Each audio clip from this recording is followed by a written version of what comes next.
guys, you can't take your eye off the ball. You have to. I don't care how good you are and how business or big your business gets. You got to keep your eye on the ball. Never give up control. Give up responsibility, but don't give up control. Welcome to Multifamily Insights. I'm your host, John Casman, and I want to thank you for joining us for another great episode. Listen, if you're enjoying this show and getting good value to grow your real estate investing business or portfolio, leave us a rating and review. We'd love to hear from you and get some honest feedback and help us help you, right? Tell us the kind of guests you want to learn from, the areas where you're struggling, what you want to see from the show. And if you haven't done so already, make sure you leave not just a rating and review, but make sure you hit the subscribe button so you don't miss a future episode. Now, this is going to be a great show. Today, we have Gary Wilson. They say you're the average of the 5 people you spend the most time with. So if you want to grow as a multifamily investor, you have to spend more time with other multifamily investors. And an easy way to do that is to join our apartment investing mastermind group today. Just go to casmancapital.com and click on the mastermind button. Now, as a part of this group, you'll get access to expert trainings, group coaching calls, industry news and updates, as well as all of our webinars and workshops, including our 3-hour workshop on raising capital. Again, if you want to be around other multifamily investors that can help you scale your portfolio today and grow your network, make sure you're a part of the Apartment Investing Mastermind. Just go to casmancapital.com and click on the mastermind button today. At the age of 40, retired as corporate vice president, mergers and acquisitions and national banking, Gary Wilson completed over 100 transactions per year, consistently every year without a sales team or an assistant with virtually no marketing costs. Now, he is the author of 8 real estate investment books, including Rental Profits Without the Pain, Flipping for Profits, and The Investor Agent, Make More Money, Not More Work. He is the founder, trainer, and coach of Path to Profit Systems, teaching more than 20,000 agents and investors in nearly 1,000 speaking engagements. And he also has appeared on over 100 national and local media outlets, including CBS, Fox News, NBC, ABC, Business Week, and more. Let's welcome to the show, Gary Wilson. Thanks, John. I appreciate that very glamorous introduction. So let me get my head back in my skull here and come back down to earth. So I really do appreciate that. It's just all that does is reflect 38 years of being in the game. That's why there's so much there. Well, I love Yeah. it. I love it, Gary. And I did go over your bio at a very high level. Why don't you take 2 minutes and fill in some of those gaps? Sure. Well, the big picture is this, life is full of ups and downs and good luck and bad luck. There's a lot of famous, quotes and things about that. But for me, really, a couple of big lucky breaks were when I was a kid. I was just really enamored by real estate, houses, just houses, because I lived in an area where there were several lakes. I had a best friend whose dad was an architect. He lived in this beautiful contemporary glass home on the lake. I'm like, man, this is what I want to do. So I started drawing houses when I was 8, the pictures of the houses, not the floor plan. Well, my grandfather, who taught architecture at university, many, many years from back in the Depression years, taught me how to do floor plans. And my mother got me the entire drawing board, the T-square, I mean, everything I needed. So I'm literally, John, doing floor plans when I'm 8 years old, and I still do today. In any case, fast forward, I applied to Virginia Tech School of Architecture and got declined. I'm like, no, this isn't supposed to happen.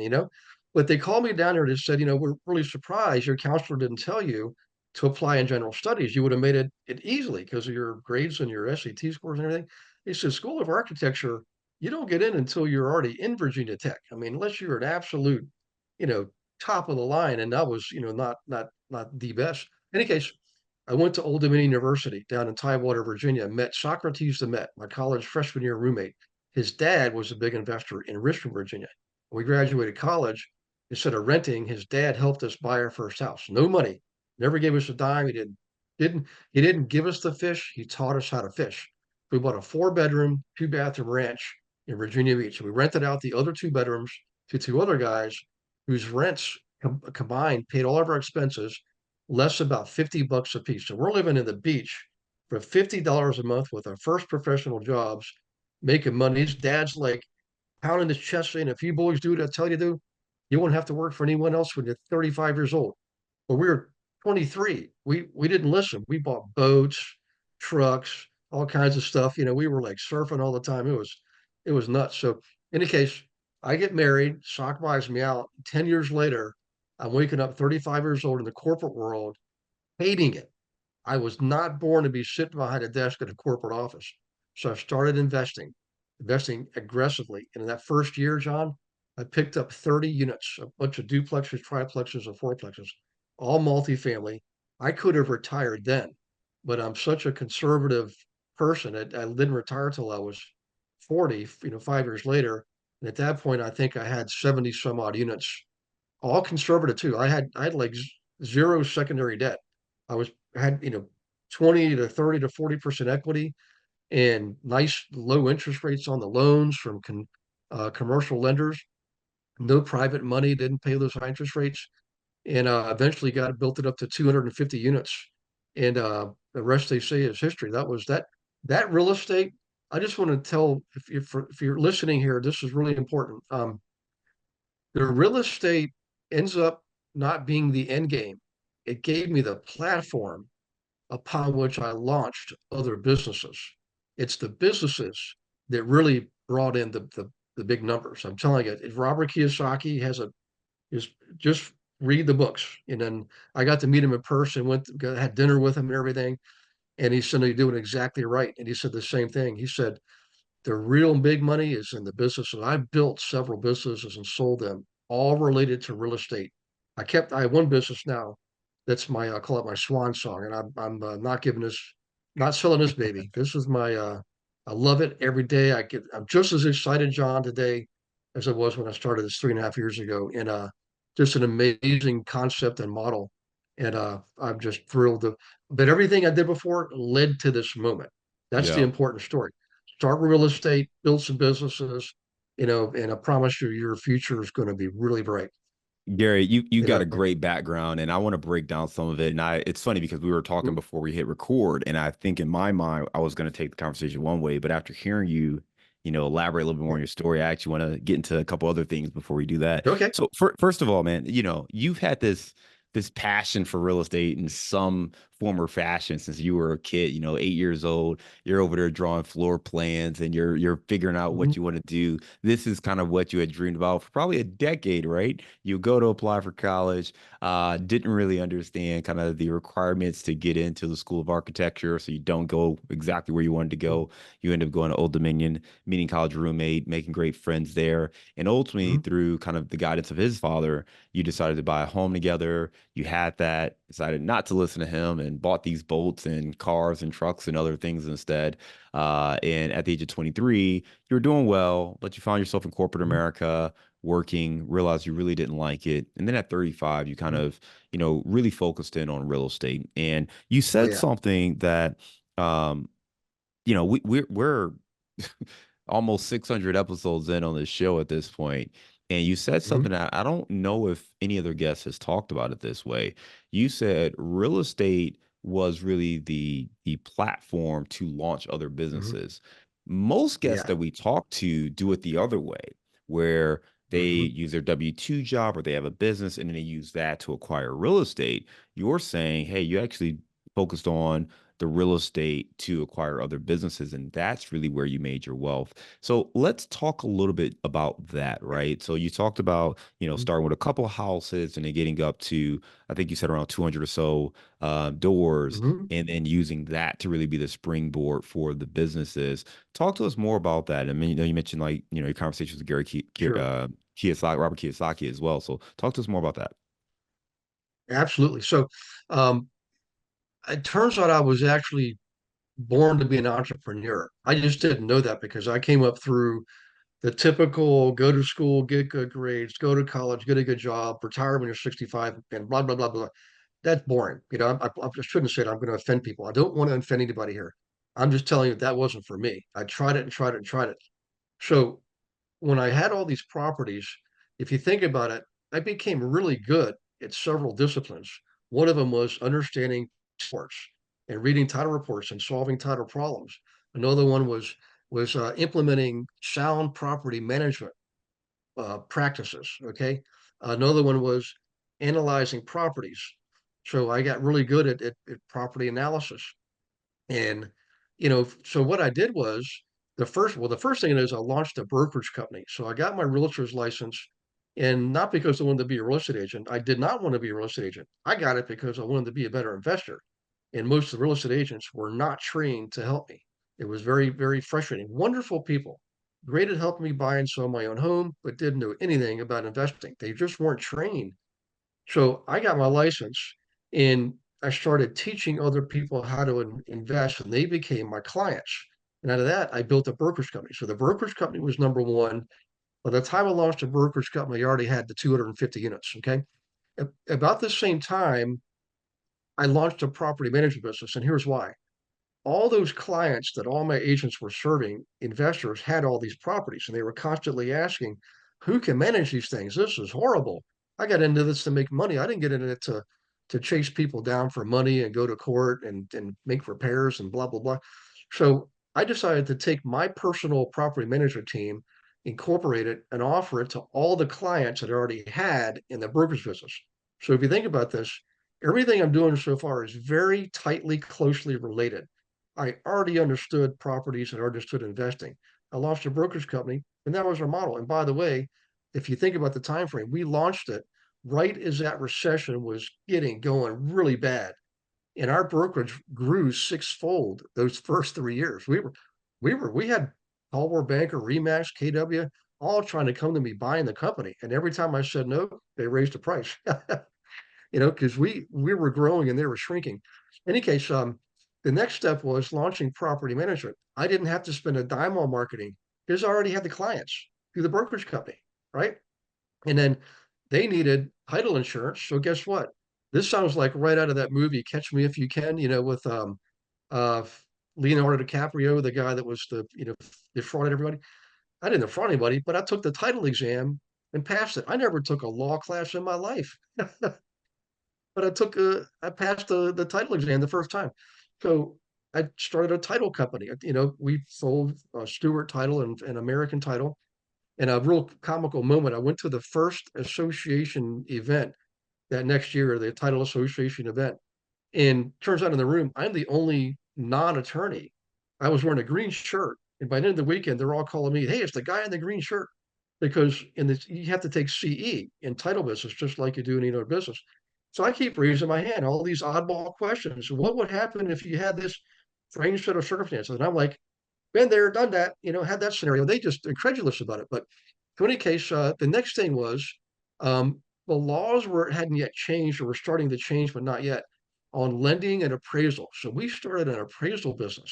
We had our own appraisal company, right? I was getting ready to launch a lending business, and I pulled the plug on it at the 11th hour. I had a bad feeling this legislation was going through Congress. It changed things forever, and I'm thinking, man, we didn't even have a client yet. Well, I mean, we did, but we didn't have a business yet. And I decided to not take the chance and pull the plug. And I'm so glad we did, John, because we would have been extremely disadvantaged and probably not lasted more than a year. In any case, if you think about what I didn't have to create new clients. I didn't have to spend a lot of money on marketing. I already had the clients. I just served them in ways that they already needed to be served. We already established know you, like you, trust you, right?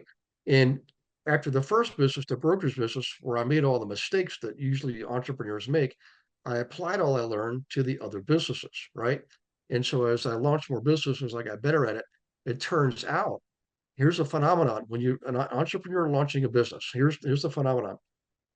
You launching a business are the master of your product or service. You know your product or service. You've also got to master the skills of being in business, right? Accounting, bookkeeping, marketing, advertising, operations, management, liability, compliance, the whole 9 yards. Entrepreneurs don't like that stuff. We understand it. We just don't want to be responsible for it. So it kills a lot of people. They end up, dying at their desk because they're doing something they don't like.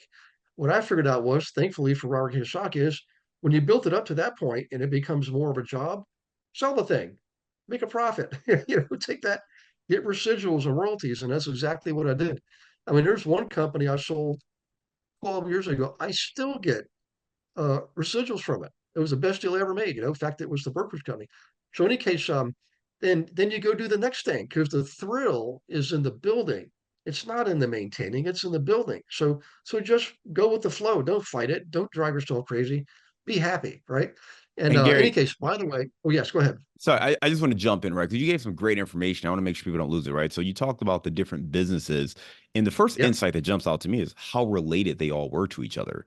And the reason that's important is you were identifying opportunities that were already there for your clients. I think the best Mhm. example is, in the property management business, you said you didn't have to do any advertising to find clients because you already had them. Yep. They were the clients you sold properties to, right? So you already knew Yep. who they were, you knew what they needed, and you can add a service or a product for them. And I think as entrepreneurs, sometimes we get so focused on doing the thing we want to do that maybe we miss that obvious solution that's right there. Mhm. And the reason I wanted to pause real quick is just I think it's important for all of us to maybe take a look at what we're doing, where we're already getting credit, where people already think we're successful, and where we maybe have an edge, and how can we add value to other people?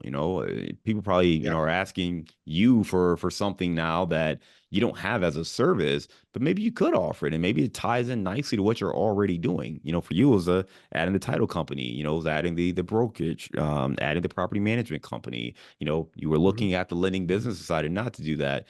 But I think there are other ways to create businesses, and I think love the way you've talked about how you were able to do that. Did you feel at any point that by creating these businesses, it would distract you from building the portfolio, or did you always look at it as kind of, a complementary aspect of what you were focused on? Oh, absolutely complimentary and totally beneficial. So in other words, as you grow a portfolio and you grow any business, a portfolio of properties actually is a business. You've got inventory, that's your properties. You got people paying your rent every month, that's your clients, right? So what was really cool about this is I opened these other businesses. I brought in new clients, more clients. Those clients could become partners, right? In bigger acquisitions. And so we did that with some of them. Some of them want to, do what I'm doing. And we started a training company to teach them how to teach other investors. We teach them how to build their own business models. I had clients who had one client had a painting business. He was an investor. He was a professional painter. I like Terry. You should be offering this to all these other investors I've got. They all need painters. You're a good guy and you're really good at what you do. I've seen your work. I'll help you do it. So I'll help them build a painting business. We're still friends today, all these years later. So, but what it does is it creates a network of other like-minded people, smart, intelligent professionals, business owners, and they want to they want to learn and grow too. So when you are hanging around all these other people that are forward thinking, they're growth minded, it's like you're in a sandbox with other kids that you want to be with, and it's fun. It's a lot more fun. And you talk about the profitability. I mean, we went from doing four duplexes or fourplexes to doing 100-unit buildings, and then after that, we're getting development projects into the tens of millions of dollars, even a couple of them in hundreds of millions of dollars because of all the networking.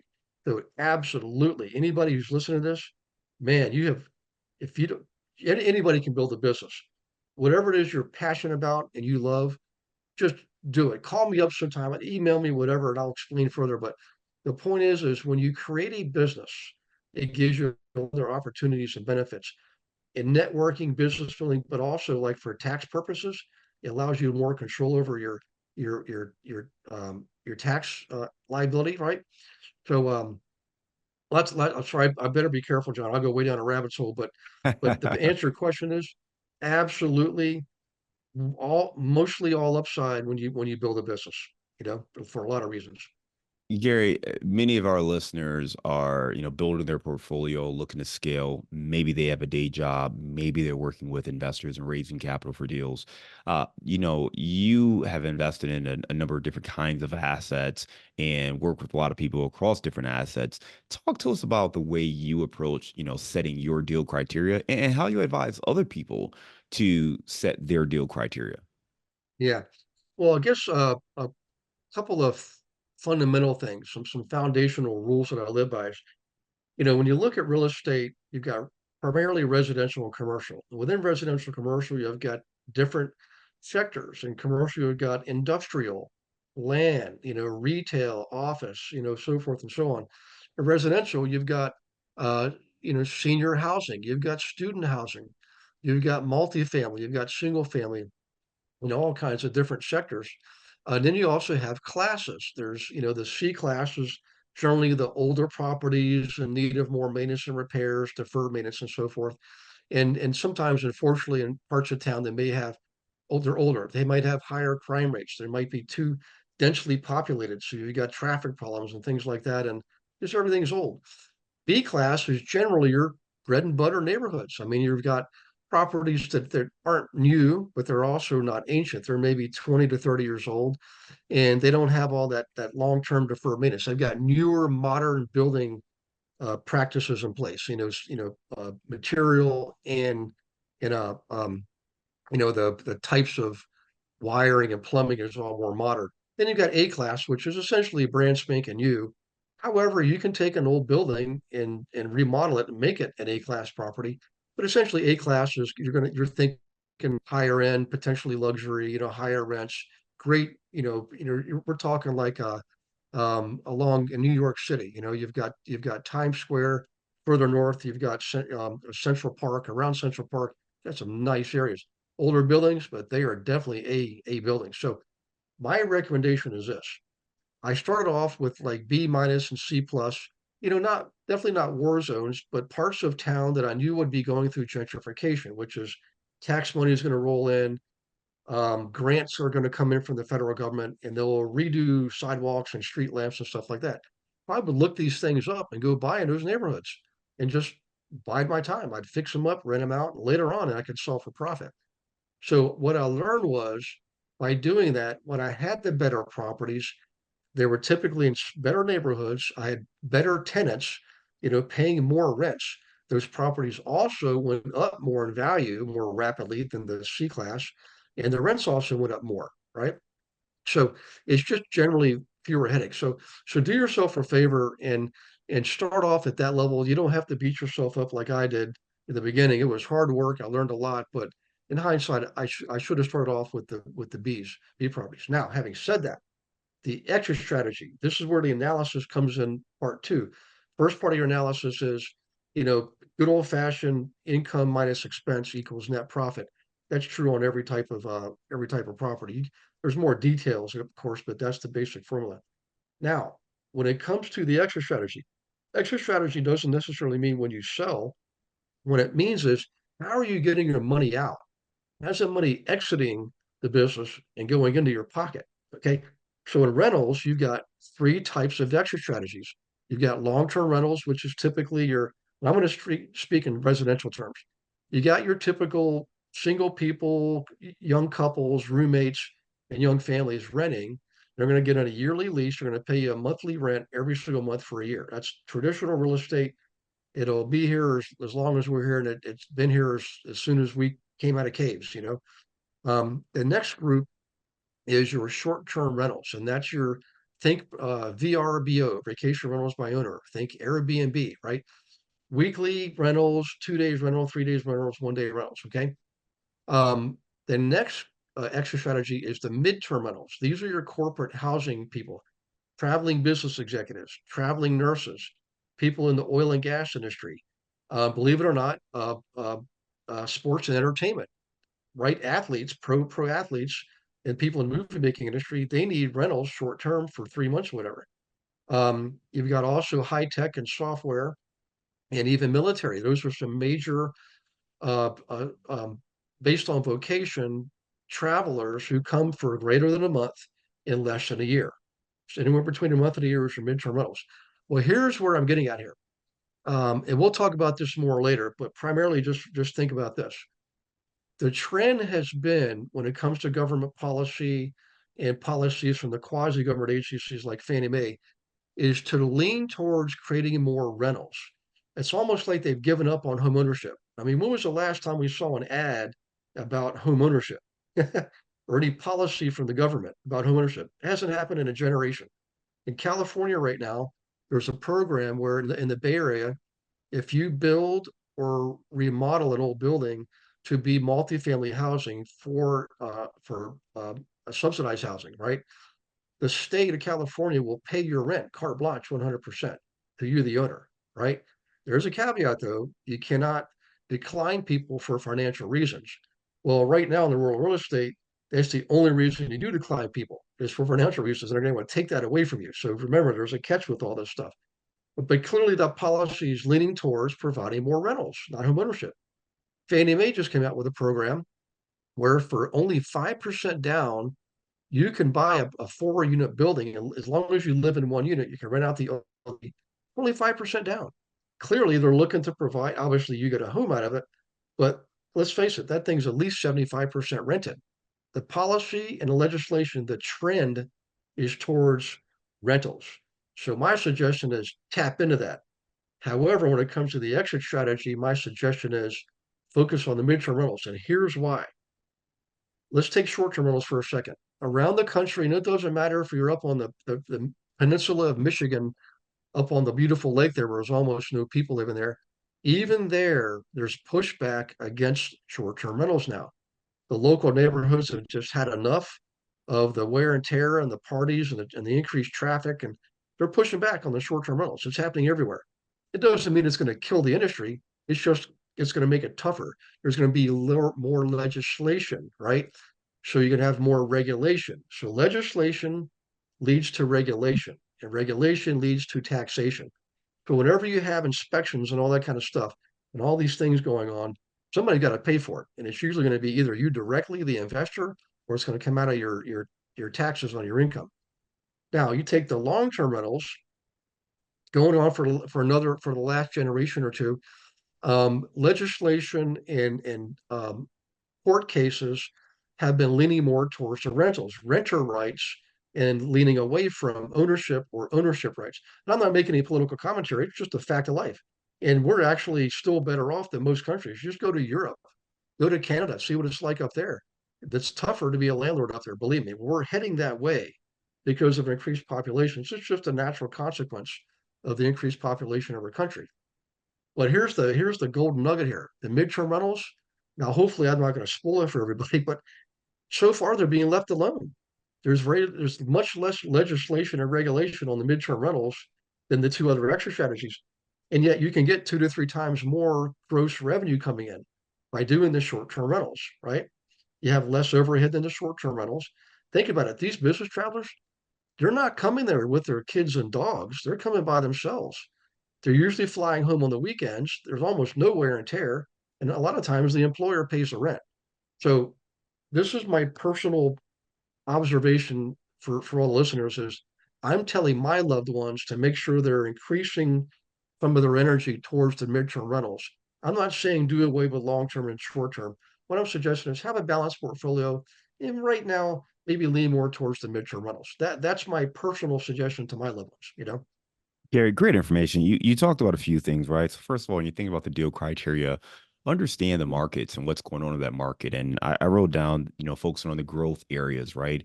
Areas where you're Mm-hmm. seeing investment, areas where you're seeing population growth, you're seeing overall development taking place, and that's typically going to be in those B minus C plus areas. But if you can identify the path of progress and then invest along that path and just kind of wait, be a little patient, right? Wait for that area Mm-hmm. to go up in value, for other folks to come in and renovate and invest in those areas. That's how you can make some really good money starting out, especially.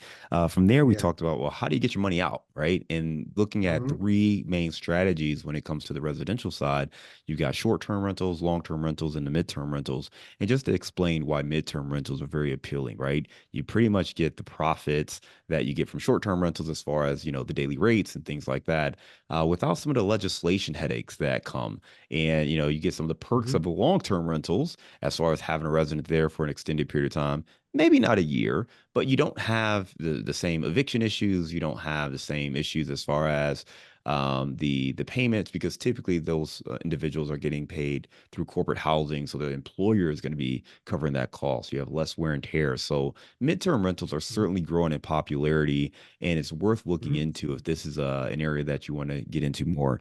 You talked about kind of where the government is going. Just talk a little bit more about kind of your outlook for 2024 and beyond as an investor, and maybe some other Yeah. adjustments we may want to make to kind of stay a little bit ahead of the curve. Yeah. really interesting economy. And I know we're going to have a recession. Everybody does. We just can't tell you when. Um, Fundamentally, all the numbers are there. And you think about it, the last several years, we came out of a major recession. We've had a long run up. This was a huge, giant, long-term bull market. In the last few years, we've had a rapid increase in prices, right, in real estate, followed by a rapid increase in interest rates. Typically, that spells doom. It's not really end of the world, but it's recession time.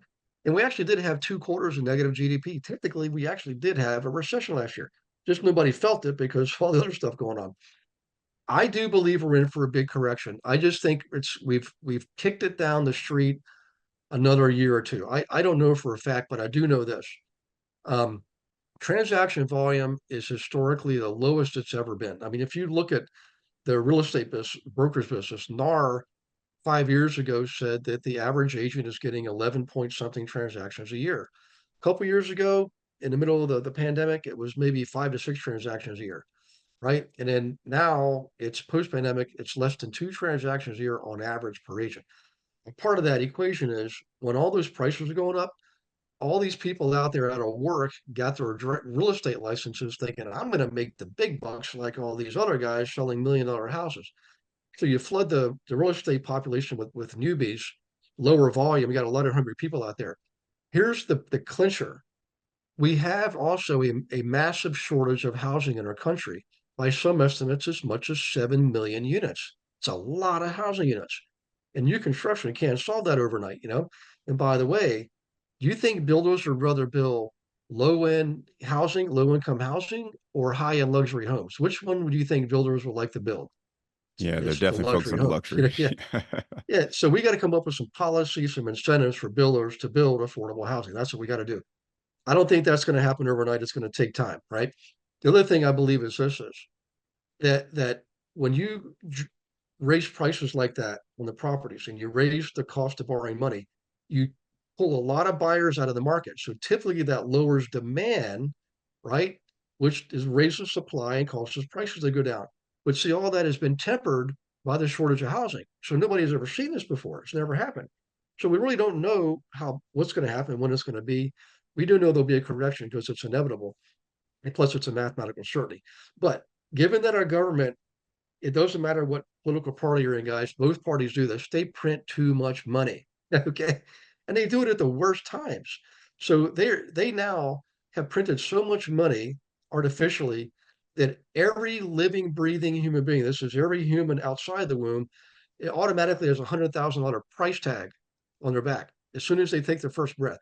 You just take just the taxpayers alone, just the people paying taxes, 260,000 on their backs. Can you imagine that? National debt we're carrying around. That means we got to pay more for products and services. We got to pay more in taxes. We're paying more in interest. We're killing us. It's going to strangle. See, this is what causes these recessions. People can only take so much. The only thing you can do to delay it is to print more money, right? And if you want to see what it looks like, just go to Spain, go to Greece. Well, I was going to say go to Venezuela, but I don't think it's too safe down there right now. But just go to their neighbors to the north. I love Canada. I used to live in Canada. You think it's expensive here? You should try living in Canada. See, that's the result of doing all this type of legislation that they're doing. Everything gets more expensive. How do you can't keep up? So, in any case, I think for 2024, we're probably going to have a pretty good year. That's my gut feeling, right? But I think long term, we're going to have to pay the piper. It's probably going to be starting in 2025, and there's a technical reason for that. If you took just commercial mortgages, right? It's a lot of debt. Commercial mortgages almost all have a 5-year reset. In other words, after 5 years, the interest rate resets. Well, if you think about all those loans that were taken out, right, in the last several years at 3, 4%, they're going to have to reprice at 7%. That's double the rate, more than double the rate they had before. And you got all these vacancies. A lot of commercial properties guys have a lot of vacancies because during the pandemic, employers realized, hey, we can have part of our employee population work from home because they don't have kids, right? The ones that do got to come to work. The ones that don't can stay home. So they have less physical um, property expenses paying for not they're letting their leases go. They're not renewing them. So now you're going to have all these empty commercial properties with all this debt that's going to go through the roof. All this property is going to have to be dumped on the market. So I think that's what we're going to see. I don't know to what degree. That's probably what we're going to see, and that'll start the whole thing rolling downhill. It could be a year, it could be 3 years. We don't know. No, nobody knew the last one was going to be as bad as it was. We were basically being lied to, right? From the mortgage brokers for pushing fake paper to the underlying lenders. The lenders didn't know they had fake paper. They're telling Wall Street, "Hey, this is A+ paper," and right. And some of the experts were wise enough to say, "No, it's not. We got too many defaults," and it crashed like a ton of bricks. It was painful. If Barack Obama didn't require the healthy banks to take over the unhealthy banks, we would have had a full-blown depression. That's a mathematical certainty, right?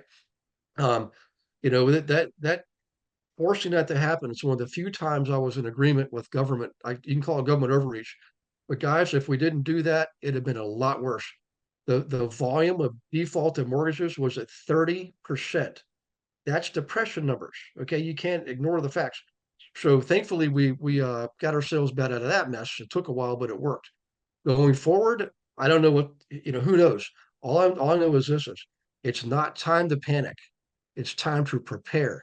So knowing what we know about the real estate trend in policy for lending, like Fannie Mae and legislation and things like that, you know, people are going to have a place to live. Even if the government takes over more control and has rent control, like they do in California in every state, at least you're making money and you get an asset that keeps going up. Did you guys know that when you put in rent control in a lot of areas, it doesn't keep the prices down? They actually still go up. You know, interesting phenomenon. So my theory is this: is between food, shelter, and clothing, we're providing one of the three. Yeah.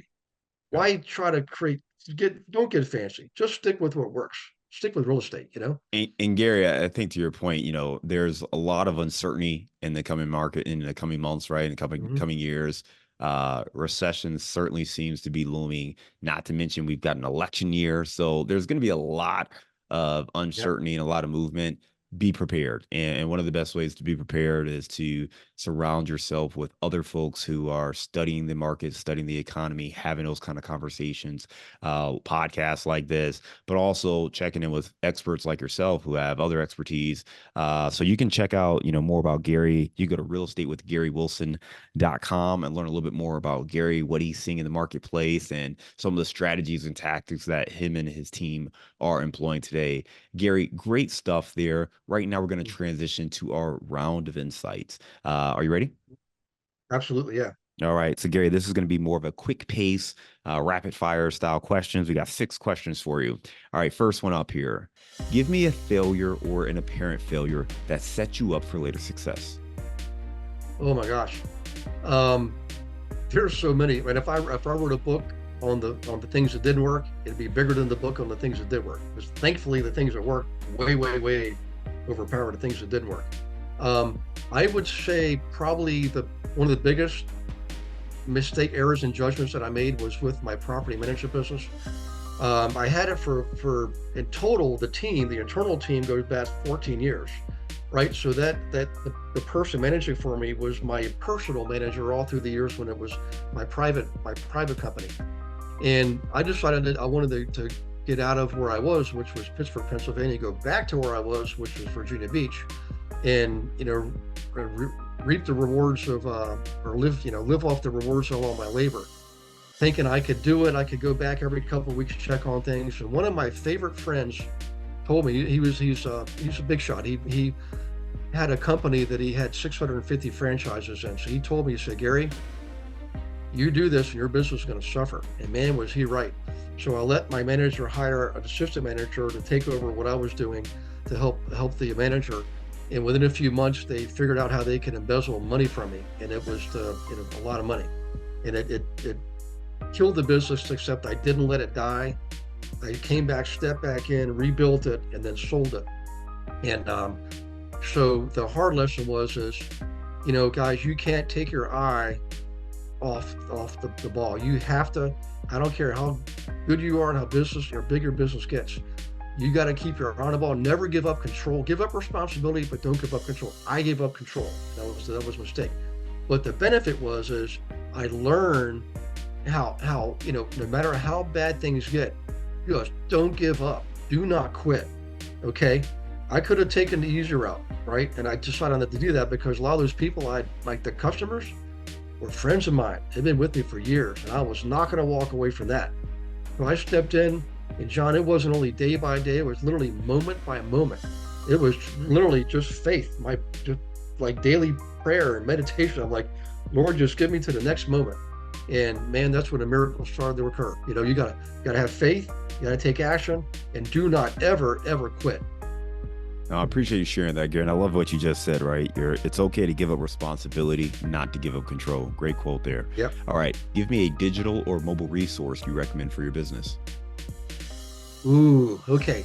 There's a great website called How Money Walk, and it's based on IRS tax filings, and you can see the movement of money across states, not just state lines, but from California to New York and vice versa, but also with the county level. So this is money. This is not people, it's money. So if you follow where the money's going, right, go there, buy properties there, and take advantage of the fact that money's pouring in. And you can probably sell what you have for higher prices, run it out for higher prices. One of my favorite resources. Yep.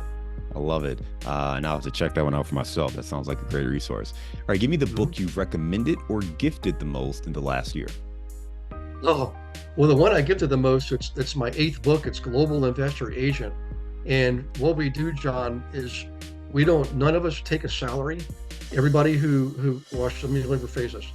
I have a foundation called the Healing House Foundation. It's a way to help provide funding for people in immediate need of housing, like battered women with children. If somebody's been in a major car accident, but the money that we get from selling the book Global Investor Agent, 100% gross goes to the Healing House Foundation. And then through our business, we also give that book away every month to a person who could use a helping hand. We give them the book for free because that book tells the entire story, how you can, basically get a real estate license, which is very inexpensive compared to just go try to buy a McDonald's franchise. You see how much that is. Get a license for a few $100, help other people invest, help them make money, and you'll make money too. So we help those people, and that book makes all that possible. It's actually the best-selling book that I've written out of the 8 so far. And I think it's because we do all that charity, we give all that away. So what's a daily habit that helps you stay focused on your goals? Oh yeah, every single day. I do take Sundays off, but every single day, Monday through Saturday, I wake up at 5, I pray, I meditate. That whole thing takes about an hour and a half, and then I exercise for another hour and a half. So 3 hours of my beginning of my day, I don't turn on the computer, I don't turn on the phone. It's me focusing on what that day, the vision, everything that's important. So when my day starts, I'll have problems that day, but they don't derail me because I'm able to stay 100% completely focused and devoted and committed to what I set out to do that day. I don't care if it takes me to midnight, I'm going to finish it. What's your number one insight for scaling a business? Oh man. I would say you need to, when you set your goals, okay, don't just say, I'm going to 2x it. I'm going to double my business. That doesn't require you to think at a new level. That requires you to, your conscious mind is thinking, well, that means I got to work harder. I got to get more output from this machine I built. But if you say, I'm going to increase my business tenfold, see, now that requires your subconscious mind to think at an entirely new level, because your business is not going to grow 10 times using the thinking that got you where it is now. It's going to grow because you go to a new level of thinking and hang around people at that level too, by the way. That is key to success and massive growth. I love it. I love it. So let's lighten the mood. I know you have bounced around from, Pennsylvania to Virginia Beach, and I think you're in Virginia right now. I know you got a property in Florida as well, but I'm gonna let you pick the location, but give me your favorite place to grab a bite to eat.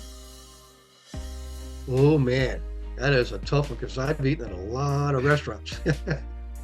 I got to tell you, this is kind of quirky because I love the mountains and I love the beach, but there's a little town in Texas called New Braunfels, Texas.